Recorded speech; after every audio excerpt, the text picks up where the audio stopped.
Welcome to an interview edition of Your Daily Detroit for Thursday, March 7th, 2019. I'm Jer Stays. There are thousands of developer and coder jobs available in Southeast Michigan, but nowhere near enough people with the right skills to fill those jobs. So today, I'm talking with Anthony Hughes. He runs TechElevator. The company teaches people how to code, and they're opening a new campus right here in Detroit. We talk about what the need is, why Detroit, and why he thinks his program is different. After all, there have been job training programs that have come and gone with mixed results in our area. We met up at Automation Alley's headquarters in Troy, and we'll get to that conversation after a quick thank you to our sponsor today. And that sponsor is Milo Digital. Milo Digital is a full-service digital marketing agency that engineers quality results through data and innovative strategies. Learn more at milodetroit.com. So why Metro Detroit? So we've been we're incredibly excited about Detroit. Detroit is a city that is very much having a resurgence, where technology is playing a major role in that. And in order to fuel that resurgence, more workers need to have the skills to be ready for the digital economy. To give you a sense, in the Southeast Michigan region, there were over 20,000 software developer positions advertised in the previous 12 months. And last year, we saw about 1,100 computer science grads come out of area colleges. So what you're seeing there is a major supply-demand mismatch, which is going to slow the technology growth or the opportunity for Detroit to reinvent itself as a tech town, and we would really like to participate in making sure that the fuel in terms of workers and skills is there to be able to support this renaissance. Speaking of that, then what kinds of classes and programs will you specifically be offering here in this market? What TechElevator offers is a 14-week intensive full-time software developer training program. And we teach Java and .NET, which are the primary languages in demand here in the region and throughout the Midwest. Students who come through our program typically are between 25 and 35, and those individuals are looking for a significant boost in their career prospects. And so they sort of stop the bus in terms of where they are in their career, and they invest in their own skills in order to sort of have an on-ramp into careers in technology. So speaking of on-ramps, what does it take to get involved in this program?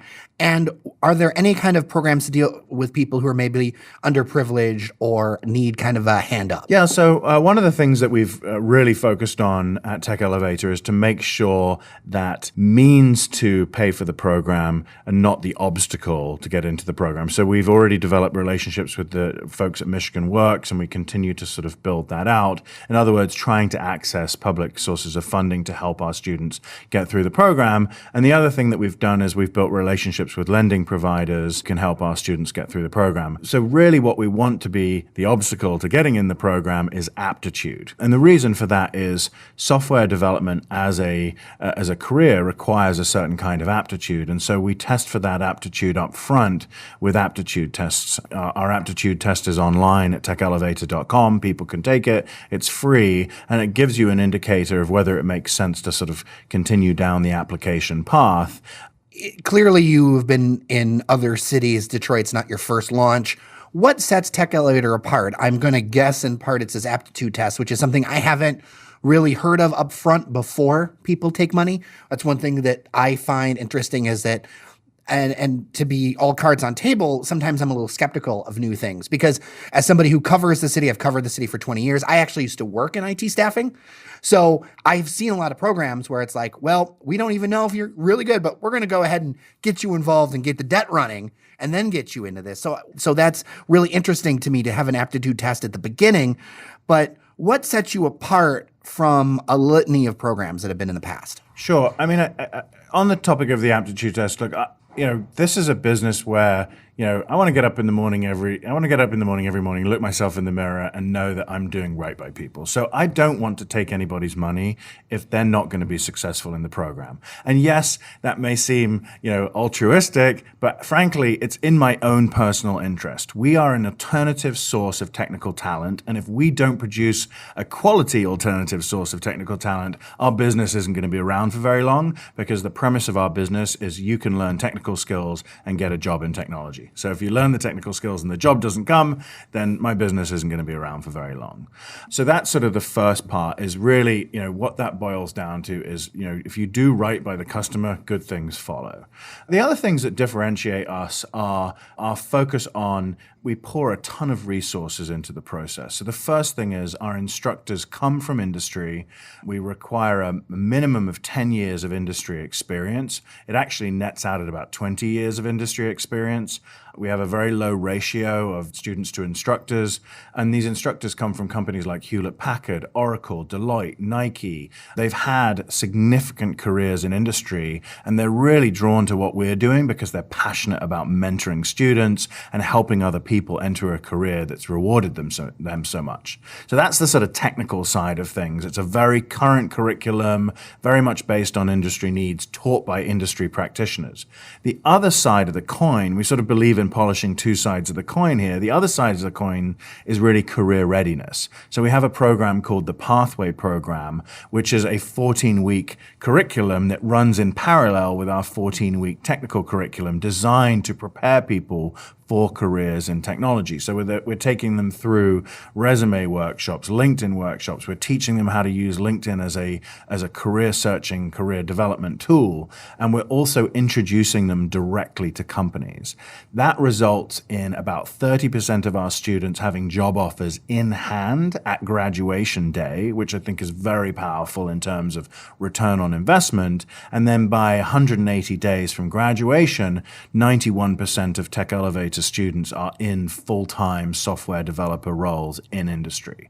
And we're incredibly proud about that, because that number signifies a lot of work that's gone into doing that. And that number is an audited number. We're part of the Council on Integrity and Results Reporting, and so we believe in transparency for students to be able to identify sort of a clear apples-to-apples comparison. That does sound like a differentiator, because I have seen schools in the past where they count, oh, well, they got a job as a waiter. Well, they got a job after the program. And I don't think anyone spends money or spends the amount of time that you have to do for something like this. Because how many weeks is the program? The program is 14 weeks. So I don't think anyone spends 14 weeks to, get a job as a waiter, right? They want to get a job in the industry. So I think that's an interesting thing. What have you learned about the Detroit market that's either special or different or surprising in the time that you've been here doing research, getting ready for your May launch? What I would say is every time I come to a new city, it's really fun for me. I mean, I had the good fortune to be a world traveler, but I really love the nuances between cities like Cleveland and Columbus and Pittsburgh, because every city's character is sort of cast in their own unique experience, the highs and the lows, when the glory days were and what it was like to go through some of the downtimes. And so I'm really enjoying getting a feel for the character of Detroit and getting to know sort of the local history and that sort of thing. I think the other thing that's really interesting about Detroit is there's a national narrative about Detroit that's very much around the city of Detroit that tends to exclude the broader region as well. And so when you think about Detroit as a community, much of the national reputation is really around sort of the city, went through bankruptcy, but actually the narrative is much more exciting and much more vibrant than that. The resurgence of downtown is incredible. The movement of businesses into the city is really exciting, but also the vibrancy of the economy more broadly. And I'll give you a sense of this. I mean, when we talk about Southeast, Michigan as an area, 20,000 positions, advertised for software developers in the last 12 months. That tells me this is a tech town with massive demand. So this is a region in process of a significant reinvention. And frankly, there isn't enough talent to fuel it. So that's what we're really excited about, is just the opportunity to continue and contribute to sort of changing the narrative and participating in this sort of resurgence that's taking place here. And if people want to get involved, what can they do? We would very much encourage people to go to TechElevator.com, take an aptitude test. Again, it's free. It's 25 minutes. And we'll be having open houses where folks can come in and learn from our team about what it's like to be a student in the program, what the program's like to participate in, and whether it's a good fit for them. It's a very sort of honest, upfront, here's what you need to know about the experience, and you make the decision if it's right for you. But we really enjoy talking to people who are thinking about changing their lives and making the investment to sort of transform their careers. So we'd love to chat. out to them.